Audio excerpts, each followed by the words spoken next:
Okay, meron po tayong comment dito. Okay lang naman po talaga. Sana yun, ma'am. Kasi more on MOVs naman po ang base nila.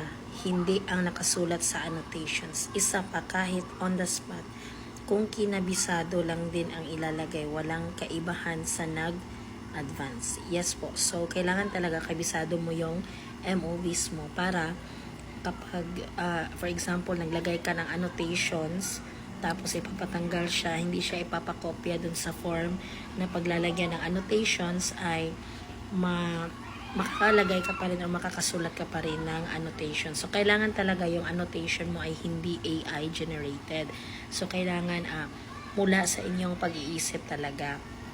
Okay, para madepensahan nyo ng maayos ang inyong MOVs. Kasi sayang din naman kung hindi nyo siya ma-annotate ng maayos. 15 points po yung NCOI.